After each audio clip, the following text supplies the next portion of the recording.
Yeah okay okay Rayapati Arun గారు ఇప్పుడు ఓవరాల్గా చూస్తే మనం రాజధాని విషయానికి సంబంధించి పునర్నిర్మాణ కార్యక్రమం స్టార్ట్ అయింది. ఆల్రెడీ 3 సంవత్సరాల లోపల మేము పూర్తి చేస్తామని చెప్పేసి మీ ప్రభుత్వం చెబుతోంది. 3 ఏళ్లలో కంప్లీట్ అయ్యేందుకు అవసరమైనటువంటి నిధులు లేవు అనేటటువంటి వాదన వైఎస్ఆర్ కాంగ్రెస్ పార్టీ చేస్తుంది.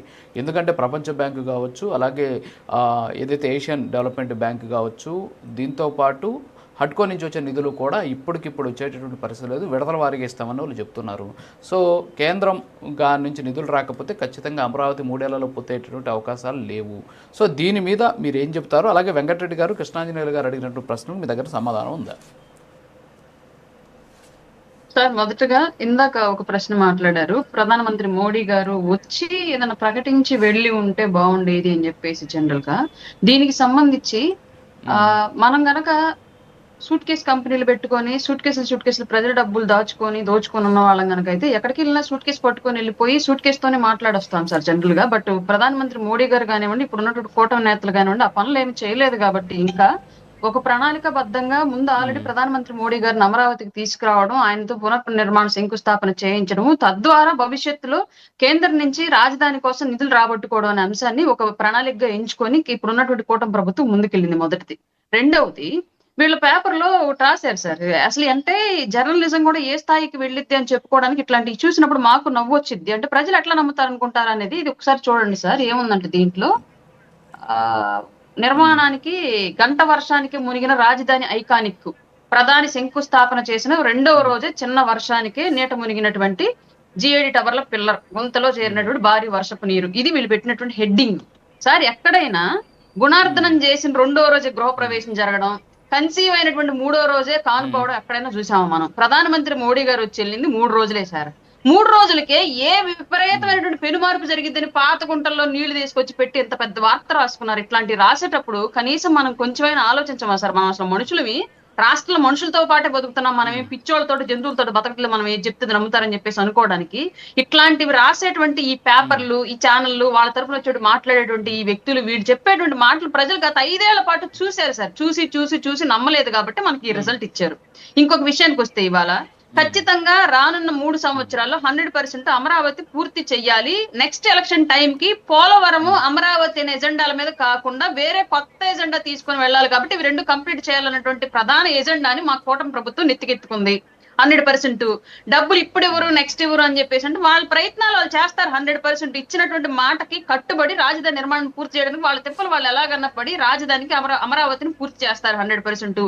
గతంలో జగన్మోహన్ రెడ్డి నమ్మి ఇచ్చేవాళ్ళు లేరు కాబట్టే దానికి కారణం కూడా చెప్తాను నేను. ప్రభుత్వం మద్యం పథకం తీసుకొచ్చి ప్రభుత్వం డబ్బులు చేర్చుకుంటా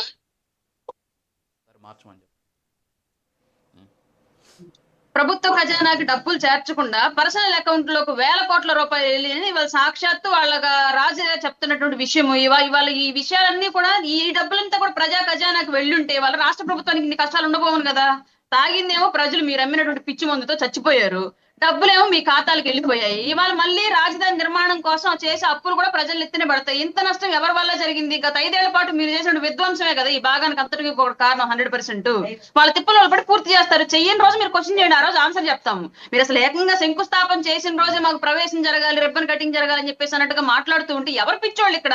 మీరు పిచ్చోళ్ళ? మీతో మాట్లాడుతున్న మేము పిచ్చోళ్ళం? మన ఇద్దరం చూస్తున్నటువంటి ప్రజలు పిచ్చోళ్ళ? ఓకే, ప్రశ్న వేయచ్చా అండి? అరుణ్ గారికి ఒక ప్రశ్న వేయచ్చా? రాజు గారు అడగండి సార్. ఒక నిమిషం, కృష్ణాంజలి అడగండి. ఇక్కడ ఒక అంశం ఏమిటి అని అంటే, ఇప్పుడు 10 ఏళ్ళకి సంబంధించినటువంటి అంశం అమ్మ రాజధాని. ఇప్పుడు నిన్న శంకుస్థాపనకు సంబంధించినటువంటి అంశం కాదు. ఇప్పుడు 2005లో మొదలైంది. 2018లో మనం ఏం జరగట్లేదని మీరు మాట్లాడినటువంటి మాటలు, ఆ రోజున విడిపోయినటువంటి వ్యవహారం ఇవన్నీ చూసాం. ఇప్పుడు వచ్చారు కాబట్టి మీరు క్లారిటీగా ముందుకు వెళ్ళండి అని చెప్పేసి అడుగుతున్నారు ఈ రోజున, అంతే తప్ప ఇంకొకటి కాదు. ఇప్పుడు వైఎస్ఆర్ కాంగ్రెస్ పార్టీ అమరావతి విషయంలో ఏం చేసింది, వ్యవహారం ఏంటి అనేది అందరికీ తెలిసినటువంటి విషయమే. మీ కూటమి వైపు నుంచి ఏం చేస్తున్నారు, ఏ విధంగా ముందుకెళ్తున్నారు? ప్రధానమైనటువంటి ప్రశ్న ఏంటంటే, నేను ఏమడగదలుచుకున్నట్టు మిమ్మల్ని, గొంతున నారాయణ ఒక ప్రకటన చేశాడు, మేము మళ్ళీ 44,000 ఎకరాలకు సంబంధించినటువంటి అమరావతి విషయంలో ముందుకెళ్ళబోతున్నాము, కూలింగ్ అనేటువంటి విషయాన్ని ఒక ప్రకటన చేశారు. ఎందుకు అయ్యారంటే ఇప్పుడు భూమికి సంబంధించినటువంటి వ్యవహారంలో ఏమీ మిగలటం లేదు. 2000 ఎకరాలు మిగులుతూ అనుకున్నా మిగలటం లేదు. కాబట్టి రేపు పొద్దున ఎయిర్పోర్ట్ అయినా లేకపోతే ఇంకొక అవసరమైనా మేము ఇంకో 44,000 ఎకరాలకి వెళ్తున్నాం. ఈ రోజున వార్తలు వచ్చినాయి.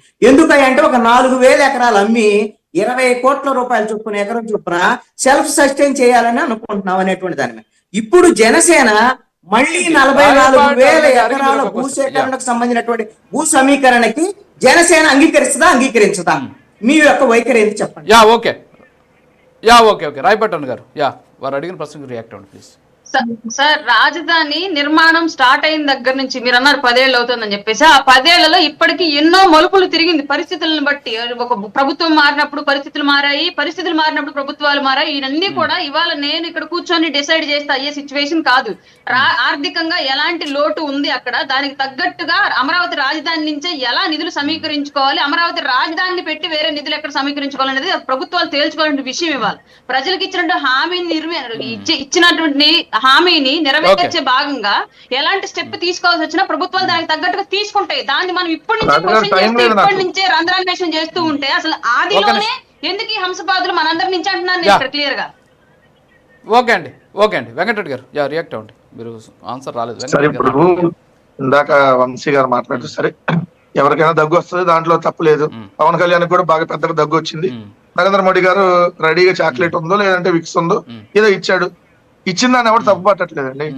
రాష్ట్ర ప్రజలకు ఏమైనా ఇచ్చారని అడుగుతున్నాం. పవన్ కళ్యాణ్